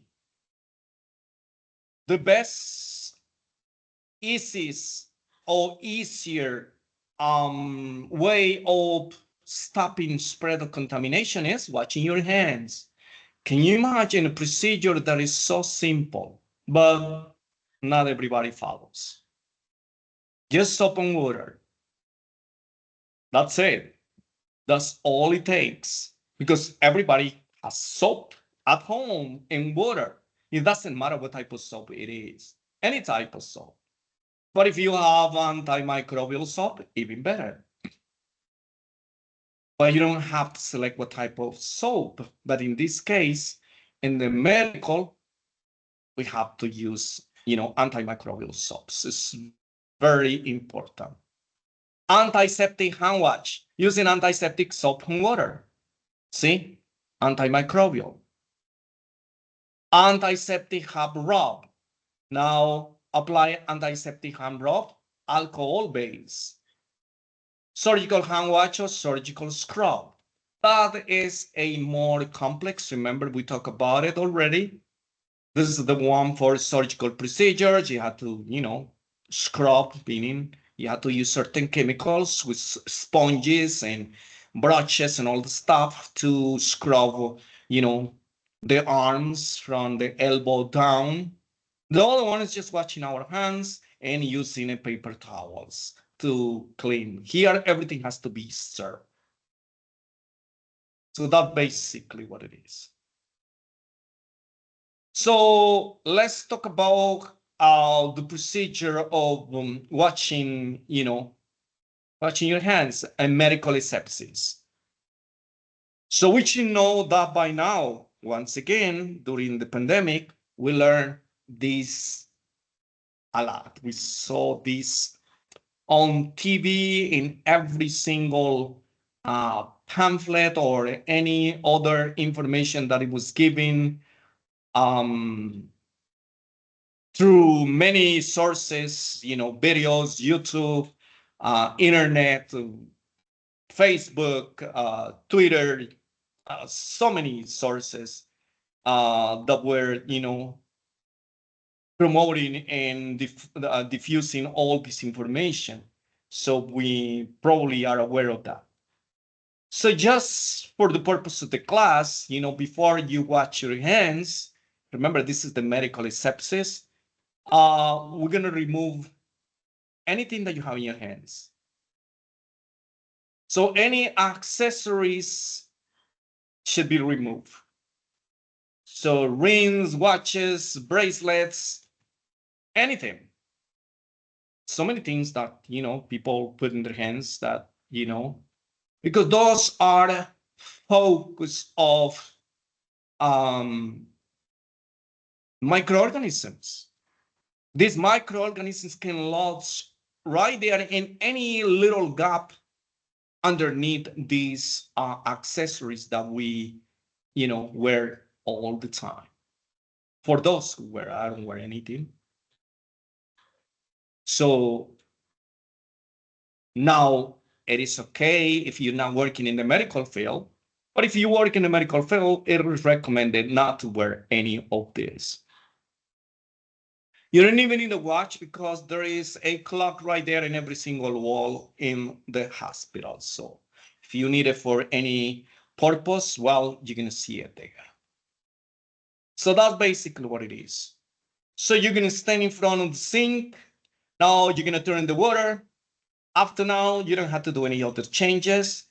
Now you're going to mix the water that is kind of, not too cold, not too hot, just you balance it out according to your taste. Because if it is too hot, it's going to burn. If it is too cold, well, cold is not going to help with the microorganisms. So now you're going to, once again, you're going to open the sink, you're going to rinse your hands, and then you're going to use soap and water, soap.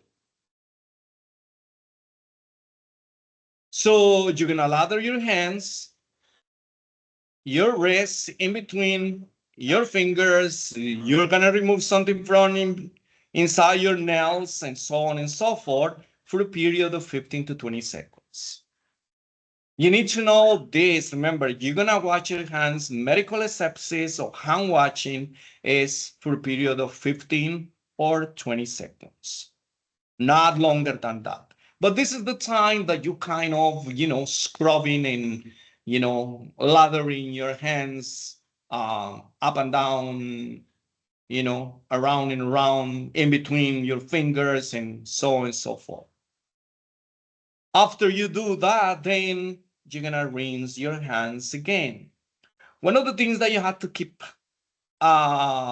notice is that whenever you are rinsing your hands, you have to keep your fingers pointing down. because you want all these dirt, all these microorganisms that probably are in your hands to be swiped down your fingers. Then you're gonna dry your hands with a disposable paper towels. Sounds like, wow, it makes sense. Who will do differently? Well, listen, some people, they just use a cloth towels. That is not the right way to do it. So it has to be a clean, disposable paper towels. In other words, a new disposable paper towels. And it is in yellow. Why? Because you're probably going to have it in your exam. They're going to ask you, how are you going to dry your hands after you wash them? Use a dry disposable paper towel. That's basically the answer. It's not a cloth, it's not sterile. Don't get fooled by all these answers because it's simple. Your paper towels is not sterile. It's exposed, everybody touches. Sterile means each little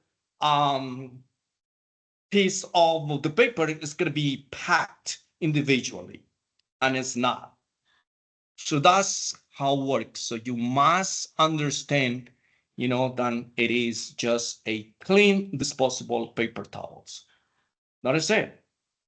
Simple.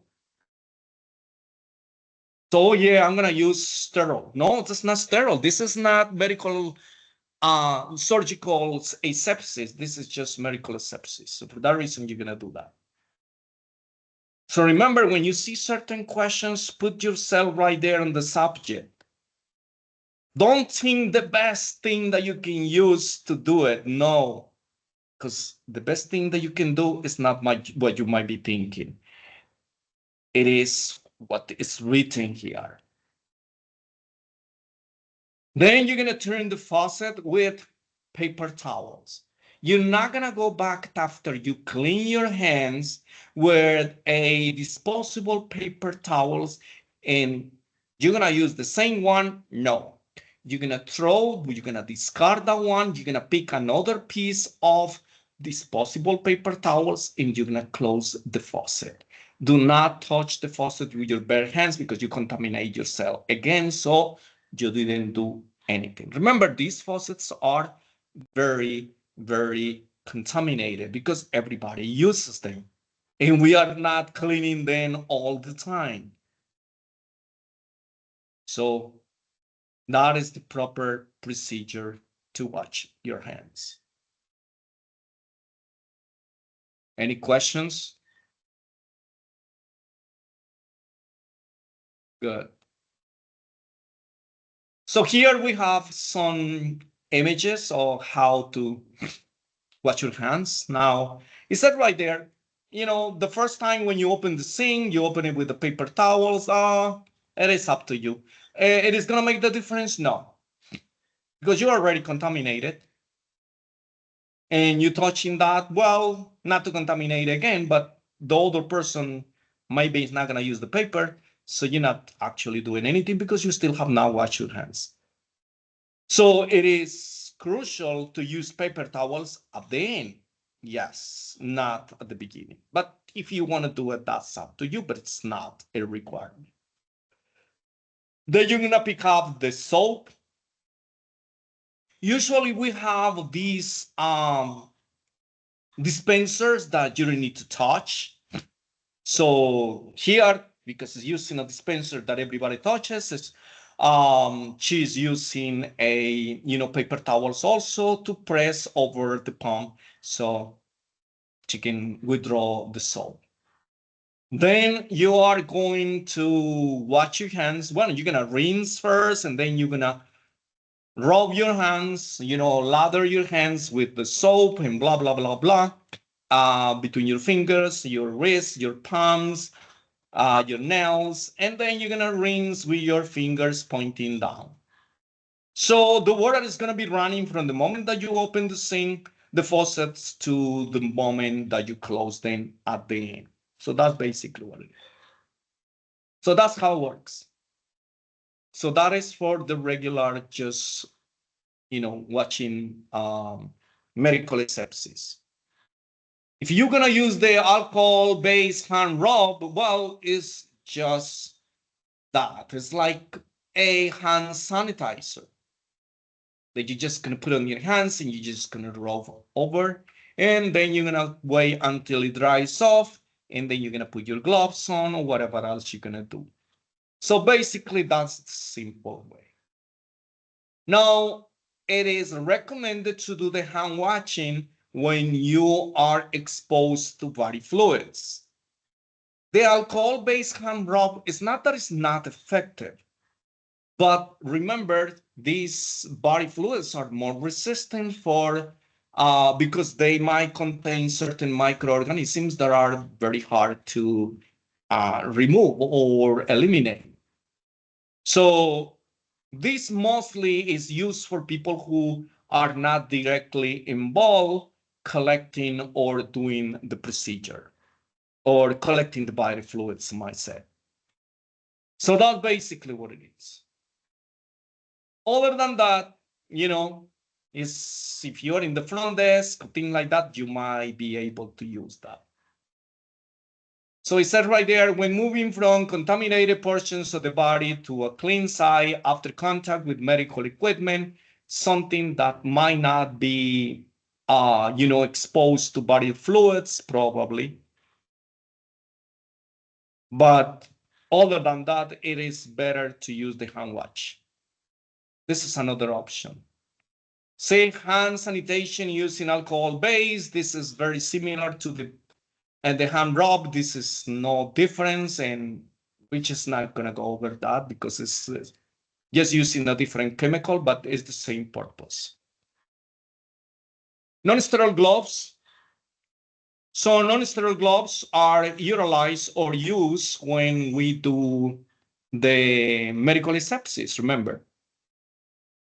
This is to do just clean procedures. You're not gonna, if it is not a surgical procedure, you don't have to use sterile gloves. So then you wear the non-sterile gloves. All those gloves that we use when we are handling the patients, moving the patients from one place to another, drawing blood or doing other simple procedures are non-sterile gloves. So that's basically what it is. So you're just gonna prevent contamination. You're gonna prevent the skin to get in contact with any microorganism that might be contained within, the procedures that we do it. But that's basically what it is. And if we're gonna be interacting with another patient, then we're not gonna be passing microorganisms from one place to another or from one person to another. Remember, every single time that you do a procedure with a patient, every single time you draw blood through a patient, you have to remove those gloves, wash your hands, and then you put another pair of gloves if you have to draw blood from another patient. So there are certain procedures that involves body fluids that you have to wear gloves. You collecting urine. The patient brings you the urine. Don't receive the urine that they bring in the bottle. That bottle is contaminated from the outside. There are spills of urine, and you don't know what is inside. So put gloves on, or just like everybody does, please place it right on top of the counter. That's what you have to tell the patient. So again, every single time that we're gonna handle body fluids, remember, particularly where you're gonna be exposed to it and you're gonna be doing is blood, urine, and fecal material most of the time.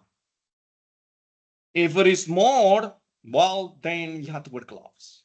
You are assisting the medical doctor doing a pap smear, a gynecological exam. You have to wear gloves. Every single time that you do something, you have to wear gloves because there are chances of contamination or spreading infection. So every single time that you're gonna do a procedure, Wash your hands, put new gloves. Remember, these gloves are wear only once. These gloves should not be used or wear from patient to patient, because that's how you're going to spread infections. So that's basically what it is. So you're going to be changing then, before, and after you do a procedure, you operate any equipment, and so on and so forth. If it is the need for gloves, you need to wear them. It is part of it. It's part of the personal protective equipment. So there are ways to put on the gloves and remove gloves. So to apply or to put on the gloves, it's not a problem. One of the things that we always recommend the students is that always select the correct size. A glove that is too tight is going to break, or it's not going to allow us to do whatever we need to do comfortably. If it is too large, same thing. It's going to be tangled somewhere. It's going to be caught up with something. It's going to put us at risk. So that's basically what it is. So select the gloves according to the size of your hands. Get familiar with. These gloves comes from different brands. I have small hands, but that's not imply that every single small glove is gonna be the one that fits my hands. There are some brands that small gloves are good for me. Some brands that medium are the ones, that's it, or small or medium. There's no such a large. It doesn't matter what company it is. There are too large for my hands. Females, remember, avoid these long nails. They are a hazard for you because they poke, they break the gloves. They are difficult for you to handle the needle when you have these long nails. So it's difficult to draw blood. It's difficult to do blood. It's difficult to do a lot of stuff. I'm telling you because I haven't seen it. I've been working with students for a long time, and I have been working with nurses, medical assistant, techs of any kind. And when it's female and have these long nails, they have difficulties doing things, and chances of getting injured are very, very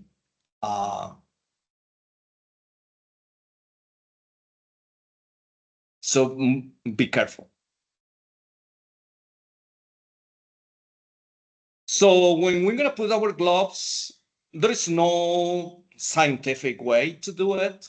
There's no specific way to do it. You can use the right hand, the left hand. You just have to wash your hands prior. Make sure that your hands are completely dry. If you do not dry your hands completely, you're gonna have problems getting those gloves in. They're gonna get stuck right there. They adhere to your skin and they don't want to go in. So be careful. I'm telling you, it happens a lot. And you start pulling on from the cuff of the glove and you're going to break them.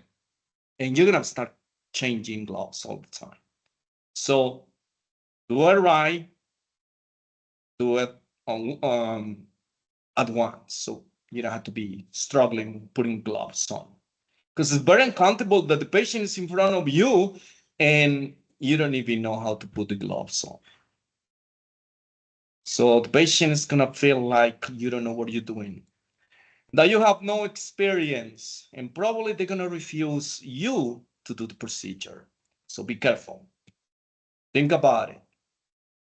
To remove the gloves, well, to remove the gloves, then we have a little technique. Why is important to learn how to remove the gloves, not how to put them on? Because when you put them on, they are clean. We have nothing to worry about. But when you remove them, they are already contaminated. So any little flaws that we make when we are trying to remove the gloves can contaminate us. So in other words, meaning you didn't do anything. You wash your hands for nothing. You wear gloves for nothing because now you are contaminating yourself. And that was the whole purpose. To put gloves on, not to get contaminated, but you are going to contaminate yourself when you're removing them. So how are you going to remove them? The first thing that you have to do is you're going to pick any of the hands. It doesn't matter if you are right-handed, then you might pick the left one. If you are left-handed, you're going to pick the right one.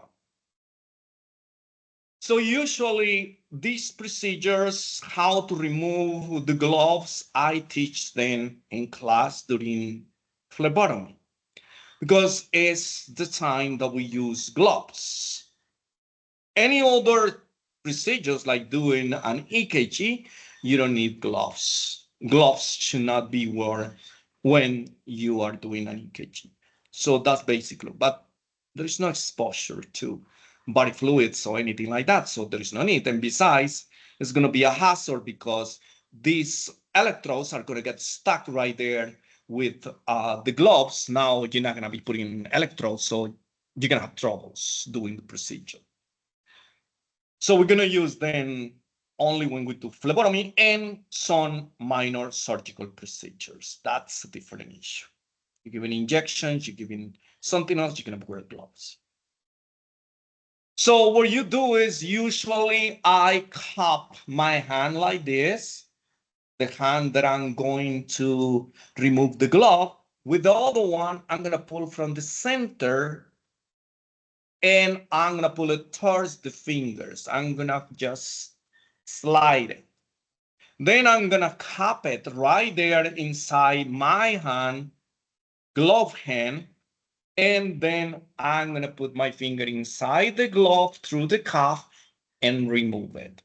So once again, I will actually show you how to do this when we do phlebotomy because it's better when we do the actual practical than when you just explain.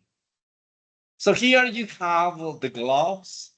Actually, these are surgical gloves. These are not even medical gloves, but they put pictures right there.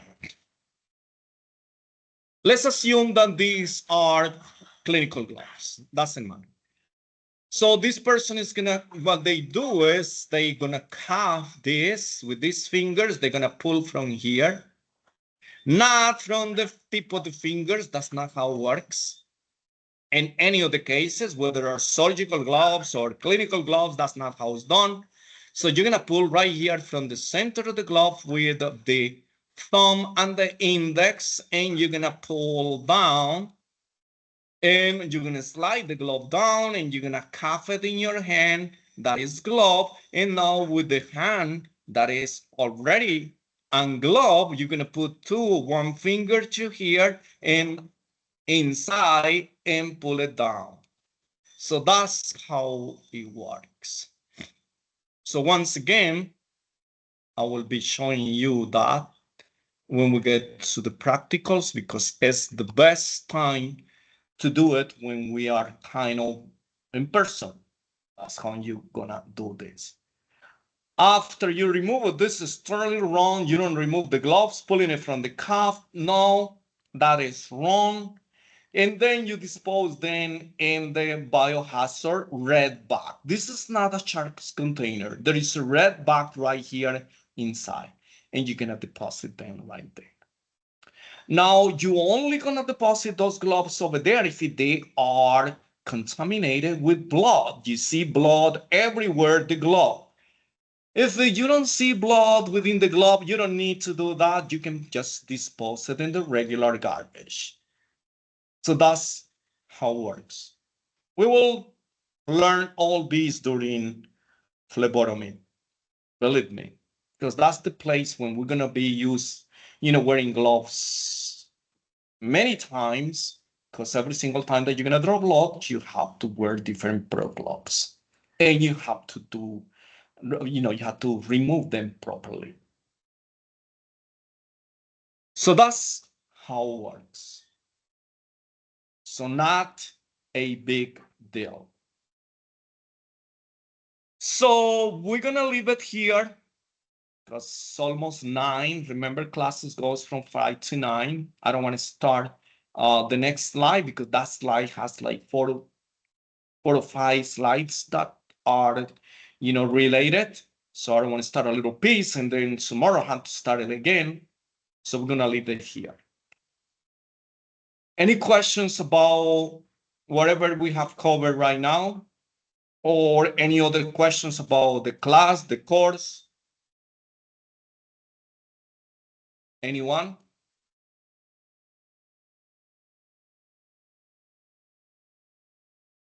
You guys kind of quiet after the holidays. I You have use a all? question. Sorry, I have a question. Yeah. You show Sure. me the the picture of number 1 and number 6. That's right or wrong? Oh no, don't worry about those. First of all, the whole pictures, they are wrong. Okay, got it. The book, don't worry about that. I will show you the right way of removing the gloves. The most important thing is how to remove. It doesn't matter how you put them on, it's how you take them off. So that's basically what it is, but I will show you how to do. Don't pay attention to the pictures right there. That's what, the book tell us, but that's not the right thing. Okay, thank you. No problem, Lee. Anyone else? Okay, so then thank you guys for attending the class. See you guys tomorrow. Get some rest. Enjoy the rest of the evening. Still early, so do whatever you have to do. See you tomorrow then. Good night. See you tomorrow. Good night. Thank you. Good night. Good night. Good night.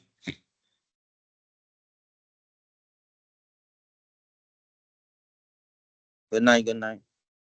Good night. Good night. Thank you.